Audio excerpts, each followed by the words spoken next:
Hi there everyone, this is Alex. I'm back with another episode of Drummer Artificer Studios. In my last video, I talked about Penguicon as one of the main events I go to each year, but I specifically talked about how I was giving some panels, and I talked about how I was giving a DIY escape room panel. Now, something Penguicon does that is kind of cool is that since it's an open source themed convention, they actually have a resource online where panelists are asked to put their presentations so that people that were either at their presentation that found it useful or people that didn't manage to get to the presentation can get access to it. Now, generally, that means somebody that had a PowerPoint presentation is just throwing the PowerPoint up onto the website for people to download. That's great, but it doesn't necessarily give you all the information because you don't get the discussion, the back and forth, and you don't get to hear the elaboration that the person gave for the presentation. I've never done that over the years that I've given presentations. I just never did it. I decided, instead of doing that this year, I'd actually go a step further, and this video is actually the presentation I gave. So if you were at Penguicon and you found the information in my DIY escape room panel useful, but you didn't write it down or you can't remember something, you're about to get it again. If you are, if you didn't manage to get to the panel and you wanted to, you're getting it for the first time. If you're just somebody out on YouTube that is trying to figure out ideas on how to make escape rooms, hopefully you will find this information useful. It's what I've learned over, I think, 3 years designing escape rooms. So let's get started and see how I design escape rooms. So when looking at creating a new escape room, I have 3 main steps that I take into consideration for the design process. They are themes or no themes, number of paths, of which I have 3 different types that I'll go into later. They're linear, intertwined, or converged, and then the difficulty level. Now, there are multiple things also that make up the difficulty level of the game. That's the type of clues, the number of clues, and the types of locks that you use. These 3 things are all key things to take into consideration when designing your rooms. They're not necessarily in that order of importance, but they're all things that you need to look at when designing a game because they each will have a major part in how you design it, how difficult it is, number of people that can play the game. But that's the basic breakdown of the steps I'll use before actually building everything for the game and putting it all together. So the first main step is whether or not you want to have a theme to go with your room. It is completely possible to design a room that has no theme whatsoever, though most escape rooms that you'll actually go to a brick and mortar location for, there is some form of a theme. Big things that having themes help you with is it makes it easier for you to design the game and the clues by being able to draw from your theme or your source material. Examples of that is I have helped in putting together a Harry Potter and a Firefly themed escape room. Both of those big things in the fandom world. Firefly isn't as known as Harry Potter is because it only had a single season and 1 feature-length film made off of it, but it's still a very cult classic. But Harry Potter, lots of people interested in Harry Potter all over the place. But what's nice with using that for a theme is now I'm able to draw information from the books, from the movies, even using some of the stuff from the Wizarding World itself down in Florida or Hollywood, and pull that information out and being able to use it to help create the game. Props that you find from there can help you get clues and answers to things. And all that information from the books you can use to make riddles and puzzles and clues that will all intertwine and give you a more cohesive room. The size of your fan base for the different themes you're working with will make the room more popular, so more people will want to participate in the room and will want to do it. So it means you can take it to more consecutive events that even if the same people are coming to it, there's still going to be people that want to run through the game. So you're constantly going to have people wanting to do it. I have now put the Harry Potter room on at, I think, 5 different events from 2 big conventions down to I've actually run it for a public library, and I've run it twice as fundraisers for a local robotics team for Relay for Life. So having a theme that a lot of people are interested in is a great way of pulling people into the game. But the main thing I always look at the themes for is where to get my ideas for the clues. That's the crucial part of why I will always recommend to have a theme to go along with your games. It just makes it so much easier to design. So the second main step is the number of paths. Now, when I refer to a path, I mean the series of clues, puzzles, and locks that lead to each other in a chain. So clue 1 leads to box 1. When you open box 1, it contains clue 2, which then leads to box 2, so on and so forth. Now, that system right there, where it's one after another, after another, after another, in a single continual line, is what I refer to as a linear path.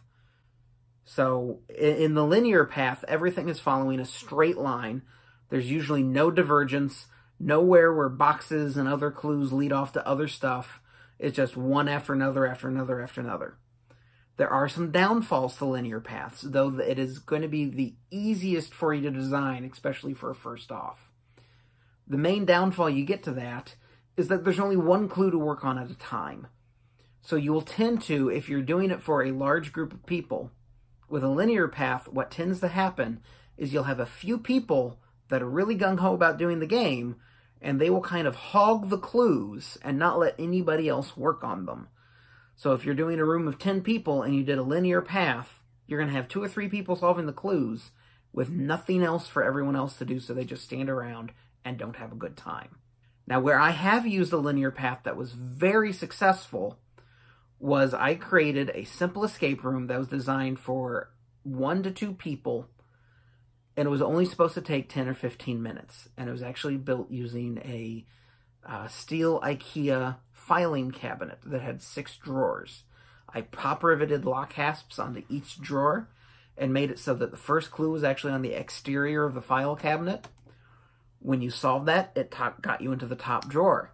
Inside that was the next clue, which would let you work your way down through the box. Now, something I did with this was kind of unique, is it was set up in a convention in their public food area where they had free food and drink provided throughout the weekend. I didn't want to have to sit there and reset anything. So in the bottom drawer, they found a sheet of paper that said, "Congratulations, you solved the game."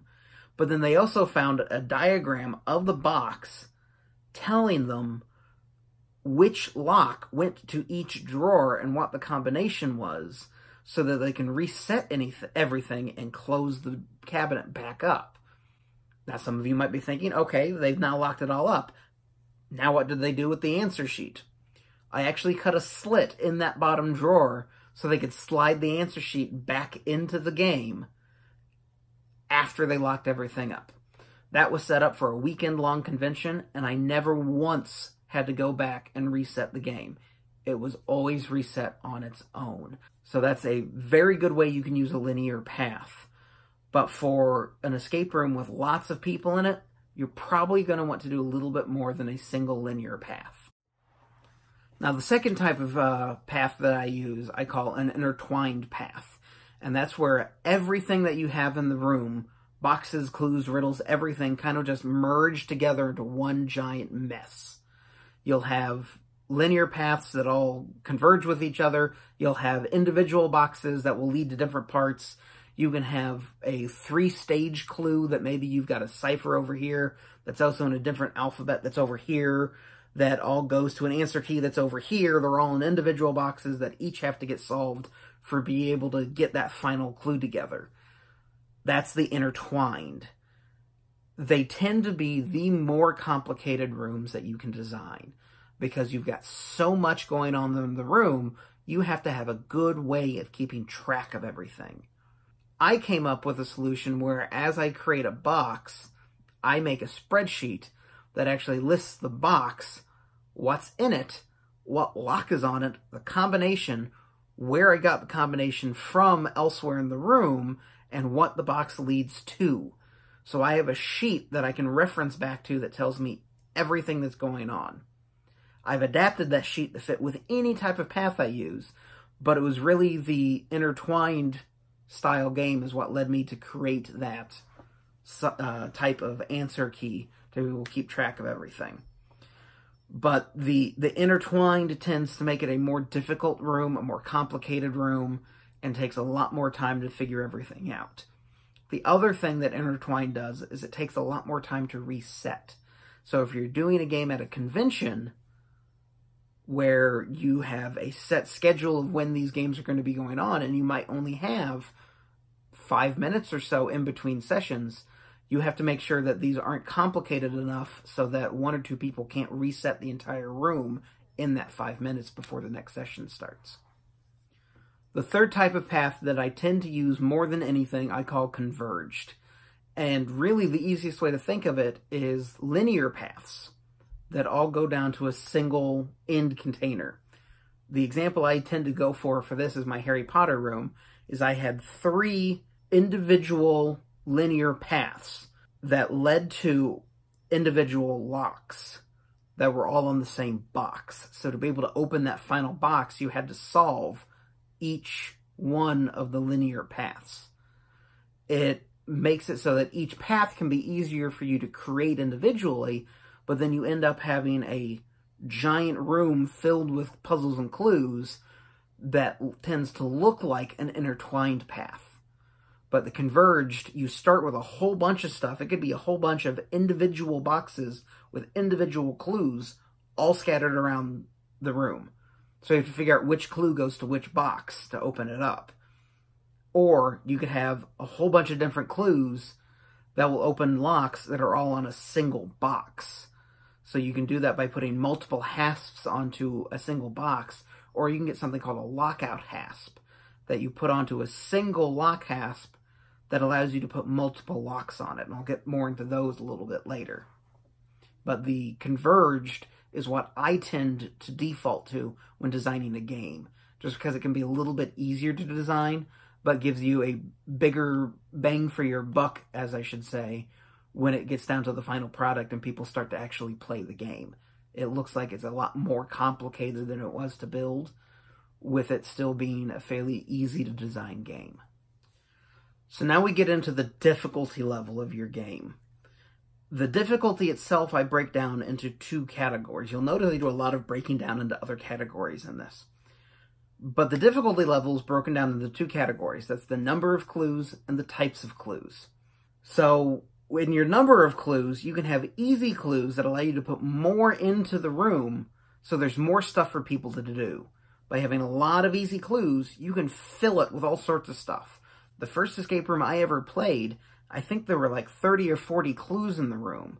The other thing you can do with the difficulty levels of clues is, for an expert level room, you might design it so that there are actually very few clues in the room, but each one takes a very long time to solve.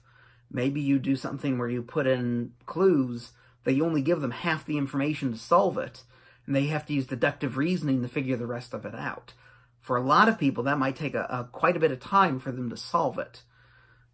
So you can have 2 extremes there. You can have the room with a whole bunch of easy clues, or the room with a few difficult clues, and they can both seem almost the same difficulty level, just because the number of clues is vastly different from each other. The third key thing that the number of clues will determine for your room more than anything is actually the number of people that can play it. A lot of people think, oh, I'm in a huge room, I can have a ton of people playing this game at one time. That's not always the case.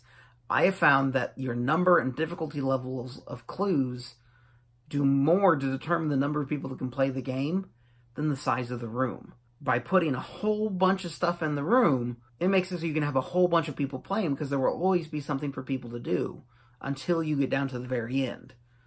By having a few things in the room, you make it so there's less for people to do, so now you're going to end up having that situation where you have a lot of people just sitting around with nothing to do the entire time they're playing. So you have to control the size of your room based off your difficulty level. It's a hard balance to try and figure out, which is why whenever I design a game, I try to have friends test run it before I ever take it to the event that I'm hosting it at. That way I can see how fast they go through the room, and it allows me to change it to correspond with how long it took them to go through it. If I designed a room that I thought was going to be a moderate level room, and they go and they just blow through it in 10 minutes, tells me I need to either add more to the game, or I need to change the difficulty level of the clues to make it a little bit harder. Vice versa, if I built a game that I, again, thought was supposed to be a medium difficulty level, and it takes them over an hour to complete it, it tells me I made it either a little bit too difficult, or I had too much stuff in it. Now, the second part for the difficulty was the types of clues, and I break them down into some basic categories. First one I'll go through will be paper clues, which I also call fill-ins. Then we'll go through riddles, puzzles, codes and ciphers, and props. Now, a lot of times these will tend to intermerge with each other, like a lot of things in designing an escape room, but each one does have its own kind of category there. So let's start to go through those different categories, beginning with paper clues. So when I reference a paper clue or fill-in clue, what that generally means is somewhere in the room there will actually be some form of a sheet of paper that they have to use to solve the clue. A great example that I use, and I used in the panel, was a Sudoku. You can take a Sudoku puzzle, put grid coordinates on it like Battleship, and now as they solve it, you can have certain ones in different colors, or you can put grid coordinates somewhere else that they have to use that Sudoku puzzle to get individual numbers or letters to be able to figure out a clue. Any type of a paper puzzle or clue or riddle that they have to fill information into to be able to complete it is what I would think of as a paper clue. In the Firefly game that we designed, we had most of it being done with paper clues because it was a very easy one to design and come out with. But in the Firefly room, a great example of one we had is when searching through the room, they found a dossier that each page was character information for each of the main characters from the show Firefly. It had dates of births and names and home planets and little blurbs about them, all sorts of stuff. But the only key thing that they needed were the names. Elsewhere in the room, when they finally opened one of the drawers, they found a sheet of paper with all of the characters' pictures on it and spaces next to each picture for them to fill in their full name. On some of the lines, there were numbers that corresponded to a row of numbers at the bottom of the page. So as they filled in the names, they found which letters corresponded to what numbers, and it spelled the combination out at the bottom of the page. So that's a good example of a fill-in where they have to find the information somewhere else to put it in. And that's an example where if the people playing the game are familiar with Firefly enough that they know the characters' names, they don't necessarily need to find that dossier before they are able to solve that clue. But there's tons of different types of paper clues that you can use for designing these things. Tons. Or you can come up with them on your own if you're clever enough. So next we're going to go over riddles. Most people think of a riddle as an actual riddle, a series of lines that tend to rhyme a lot of the time, that it will create a riddle. I don't really know how else to phrase that. Everybody should know what a riddle is. Great examples are going to be The Hobbit, when Bilbo and Gollum were throwing riddles back and forth. But you can use pre-made ones that you find online, or if maybe you're doing a Hobbit and Lord of the Rings themed event and you want to build an escape room for it, you can use the actual ones from the books. Look, there's source material right there with riddles in it. Use it. Or you can try to make them yourself. For our Harry Potter themed game, I wrote 2 or 3 original riddles that you didn't necessarily have to know anything about the books to be able to solve, but it might have helped in a few spots. Now, the other thing I reference to when I say riddles isn't necessarily what everybody thinks of as a riddle. And the best example I can give is in our Firefly room. I gave them a journal entry, and it was just exactly that. It was a sheet of paper with a date at the top and a guy blabbering into his journal about what's been going on with his military regiment. But if you carefully read through it, it points to the information you need in the game. I've seen versions of that where, again, it was a big, long page of text, but if you look at carefully, you'll notice that the first letter in each sentence is not capitalized. In fact, the only capitals on the entire sheet are randomly spread throughout the page. So if you go through and write down all of the capital letters in the order you find them, it spells something out for you. That I still consider a riddle, but it's not what most people would think of as one. So there are multiple ways that you can come up with a riddle to be used in a game and make it effective.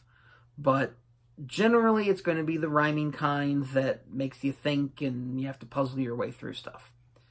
But that's okay. It works great. And there's a lot of them out there for you to be able to choose from if you don't want to take the time to design some for yourself. You can find them everywhere. So, puzzles.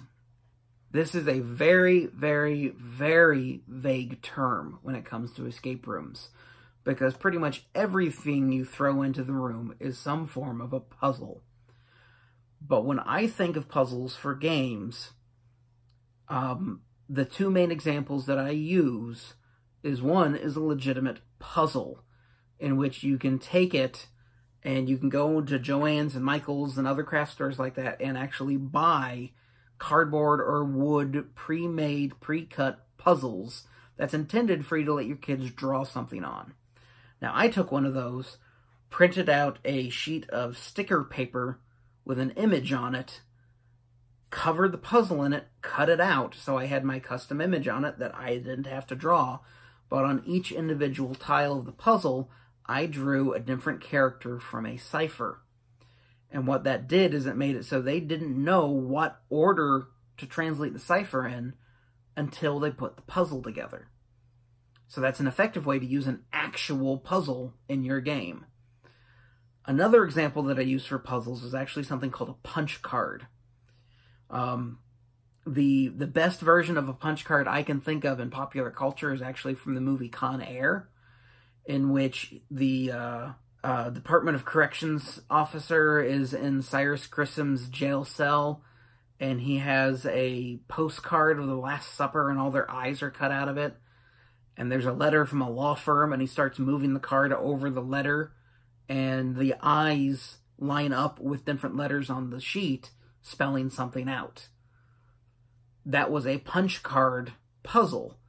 So you have to have a reference material for you to be able to use the card with, and then you have to have the punch card.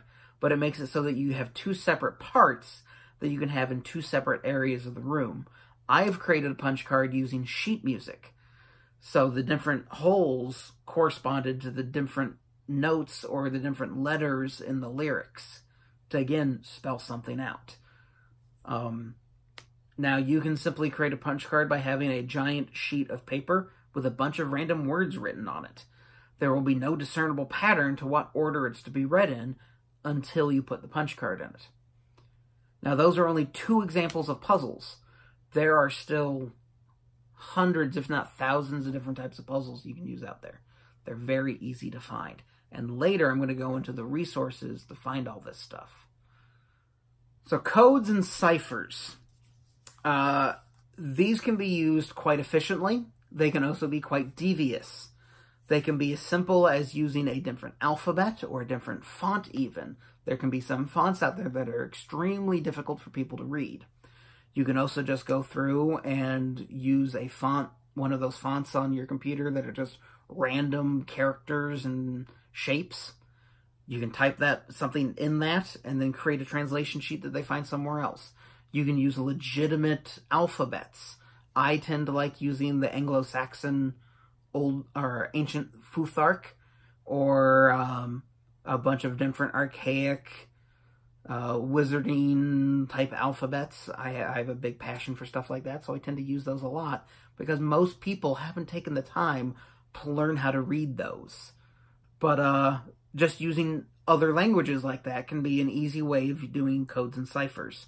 There are also all sorts of different codes and ciphers that are legitimately used in code breaking. that you can find information for. You can find books on codes and ciphers and all sorts of stuff.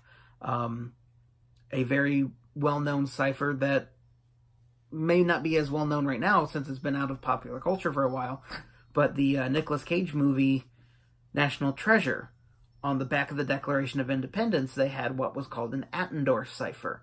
It's a series of 3 numbers. And what the numbers reference to is you have to have a key text. In their case, it was the Silence Do-Good letters written by Benjamin Franklin. I've done it using a book. And what it is your series of letters correspond to the page number in your text, the line on that particular page, and then the character in that specific line. Another cipher I love using is called the Pigpen cipher, in which you do a series of X's and hash marks that you put letters in with dots, and depending on the shape and the orientation of your dot, or lack of dot, tells you which letter it's part of. Now that's the tricky one that you have to find some way of orienting the sheet properly, because since it's a series of X's and hash marks, you can read it in 4 different orientations. So the 2 times I've used the Pigpen cipher for a clue, one of them, it was on a note card, and on the top corner of the card, I put a paragraph symbol. So that kind of told you, oh, well, that's going to be the top of the card. But you have to remember what a paragraph symbol looks like from when you were going through your middle school and high school English classes. The other Pigpen cipher I used was on that puzzle that I made for the Firefly game. Each piece of the puzzle had a letter from the Pigpen cipher on it, so they had to assemble the puzzle to know in what order to read the cipher. But there are, again, tons of different types of ciphers out there. Do some searching, experimenting, try to find stuff. Okay, so now we're getting into props. And this is where, if you're really, really getting into designing and making escape rooms, props is where you can drop a lot of money. I've seen some props out there for you to purchase for escape rooms that have cost upwards of $2,000. But those are going to be props that involve Arduinos and computer systems and electronics and all sorts of stuff. But you can get or build some very inexpensive props for you to be able to use. You can actually go onto Etsy, and again, I'll cover this more in references, but you can go online, Etsy, Amazon, all sorts of places, and just look for escape room props and find all sorts of stuff. When I started trying to get more props into the games, that's what I was doing, is I was going on and finding ones people had built and were selling, but because I'm also a maker and an artist and a craftsman, I just looked at what they did and then recreated it to fit my needs. It wasn't always necessarily to the scale they did it, because often they're made using laser cutters and engravers, so they're very elaborate and detailed. And I had a bandsaw, a table saw, and some hand files. So mine weren't as pretty as theirs, but they were still functional. But you can find all sorts of vendors online that do nothing but sell different types of escape room props. Now, you don't, again, necessarily have to go to an online vendor or anything like that to be able to get these props. You can build them yourself. You can find all sorts of designs online for how to build some of these yourself. A very popular one that a lot of people build is a cryptex. If you remember either reading Da Vinci Code by Dan Brown or watching the Tom Hanks movie Da Vinci Code, you will remember a cryptex. It's basically a bike lock, one of the cylinder-chained bike locks. The difference is there's no chain on either end of the lock, and the inside cylinder is hollow, so you can roll up a message and put it inside and then lock it. You can buy them pre-manufactured.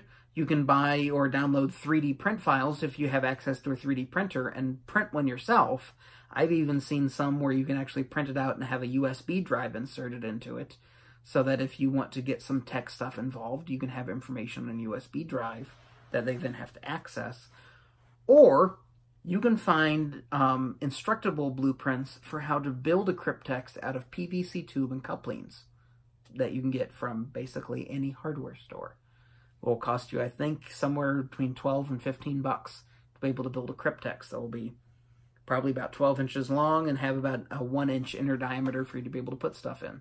So not a huge inner diameter for space, but it's enough that you can roll up a piece of paper and shove it in there so that you have a clue hidden inside of a nice little custom-built cryptex. Now, you can also have props in the room that are just physical objects that can help point towards answers for clues. In my Harry Potter escape room video, I covered some of the props that I built for the Harry Potter room. In some of those, I had actual physical paper props, like one is a Marauders map. I made a 2-scale Marauders map that, at first, it just appears to be another prop decorating the room, but if you shine it with a black light, you find information written all over the map in black light. I've done ones like that. I've done for the pirate-themed escape room we did, I created a replica of the map from Goonies that once you folded it together, there were strategically burnt holes in the map that lined up with themselves and circled a coordinate that had been placed on the map. So you can create props that lead to different clues. In the Harry Potter one, I used a Gringotts gold bar, which is an actual physical prop you can buy from the Wizarding World down in Florida.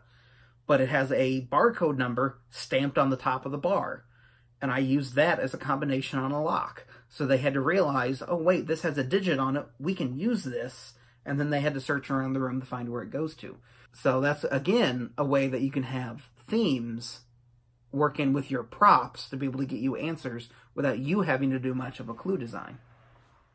So now we get into another area where, again, you can end up spending a lot of money on this stuff if you so choose to, and that is the locks and the boxes that they go to.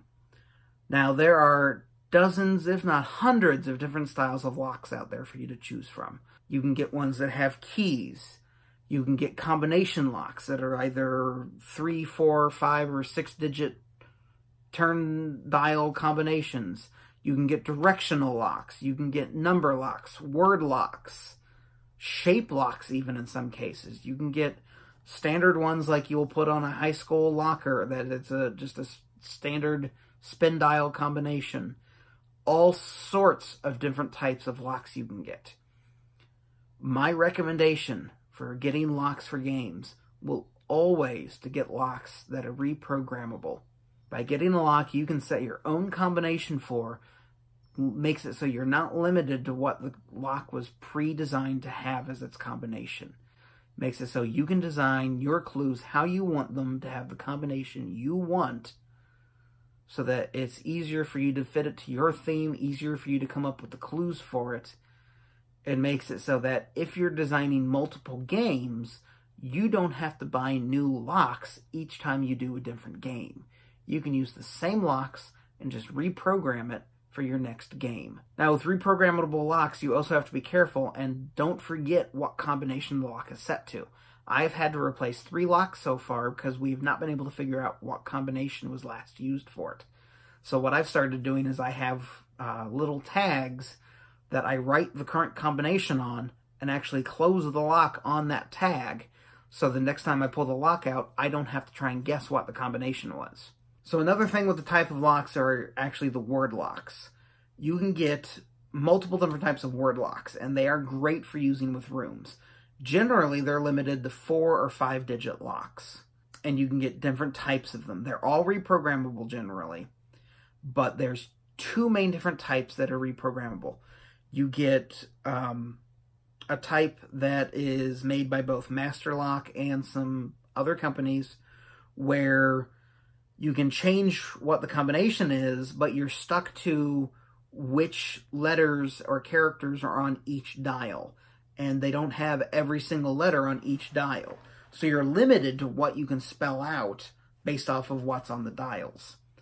The type of lock I prefer is a lock made by Master Lock, where the end actually pops off and you can remove your dials completely. So you can actually go out and buy a dozen of these in different colors or all in the same color, so you can spell whatever you want, and you can have it so that each dial is a different color. So maybe you have cards scattered throughout the room, that each card has a different colored letter on it. And now each colored letter corresponds to which cylinder on that lock has to be set to what letter. It can make it easier for your contestants to figure out what the combination is, and it makes it so it's more versatile for you to be able to set your combinations. Now, we also have to go into the types of boxes that you can use. A lot of beginners, when designing this stuff, will actually just use a whole bunch of toolboxes. They're easy, they're all over the place, they're cheap. You can go to Harbor Freight and get a set for, I think, like 15, 20 bucks. They'll actually have 3 or 4 toolboxes included. Each one is subsequently smaller in size, but all of them you're able to put a lock on. Again, from Harbor Freight, you can get the aluminum toolboxes that look like briefcases, or you can use ammo cans. You can use just wooden boxes you get from the raw wood section at hobby stores and stain and paint them how you want and put locks on them. I've done a lot of finding boxes at Salvation Army and other thrift stores. You can use pencil pouches. They actually make pencil pouches that have 3-digit combination locks built into them. Any box that has a lock or a key or a combination pre-built into it is a great benefit because it means fewer locks for you to have to keep track of. It makes it so that you don't have to worry about the hasp or anything. It's already built into it. And those are generally all reprogrammable. So the last thing I'm going to go through for this room are the resources that I use when coming up with the ideas and getting the stuff I need for building the games. My first, main, and greatest source is actually Pinterest. I go onto Pinterest and I have an entire board I've created that is titled Breakout. And you can just go on and search for breakout rooms, escape rooms, geocaching, road rally, breakout EDU, even just putting in puzzles or codes and ciphers. And you will find hundreds, if not thousands, of pins people have put up on different things you can use for creating these games. You can find links to websites where people have pre-built games that you can download. Generally, you have to pay for those, but you can find images and all sorts of stuff to give you great ideas on how to do stuff. A lot of them you'll find will tend to be themed around kids' birthday parties, but that's okay. It's all still information that you can use to get ideas. Another great source is YouTube. Again, search for those same things on YouTube and you can find all sorts of stuff. My favorite one on YouTube is to search for geocaching. So YouTube can be a great source for all of that stuff as well. There's another source to look at that is called Breakout EDU. It is actually what we first started using when we originally designed the games when I was employed for the Boy Scouts. Me and a coworker, mainly him, but I poked at him a lot and gave him a lot of ideas. But the games that were designed there were for Cub Scouts. And when he found out about this organization called Breakout EDU, and essentially what it was is a bunch of school teachers decided they thought a breakout room would be a great learning experience for their students, but they were also smart and realized that shoving a bunch of students into a locked room with no supervision would probably be a bad idea and not be supported by the parents or the school board. So they came up with the idea of, instead of shoving them into a locked room, is they had them in their standard classroom and had puzzles scattered around the room that they then had to solve to get into a single central box. And this is where the lockout hasp came into place. They would have a single box with 1 or 2 others in the room, but they would put a lockout hasp onto their box that allowed them to put 6 different types of locks onto that one box. So as they solved the clues, they could take a lock off the box.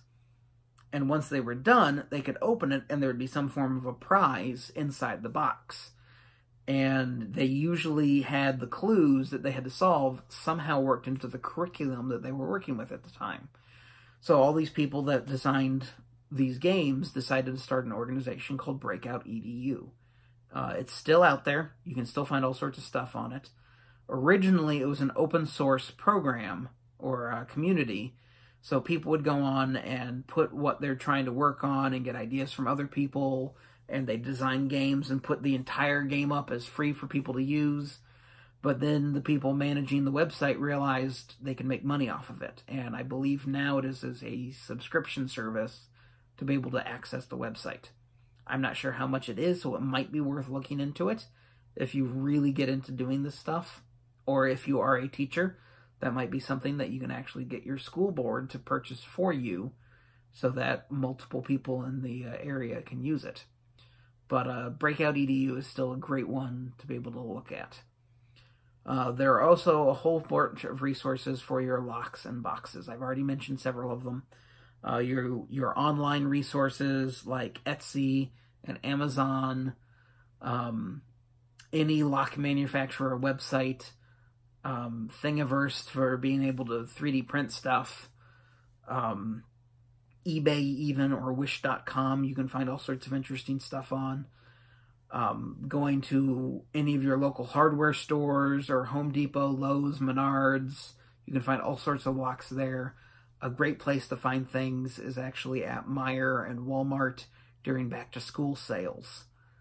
Because especially if you go towards the end of the back-to-school stuff, you can tend to find boxes and locks that they're intending students to take off to college or take into their later years of high school that have now gone on sale, so you can get them a little bit cheaper. But you can find them all over the place. Garage sales and thrift stores are great places to find locks and boxes. More the boxes than the locks, because you don't necessarily know what the combination is. But you can find them all over the place. So I hope if you're looking at designing some escape rooms for yourself or for some friends or some events that you found this information beneficial. I hope you're able to use it in designing your stuff. If you have any questions, comments, or concerns, either post them on this video, or you can send me a message through Facebook or my website, and I will try to answer anything I can. I love trying to share this information with people. So hopefully you found this information beneficial. As always, I'm Alex. This has been Drummer Artificer Studios. See you next time.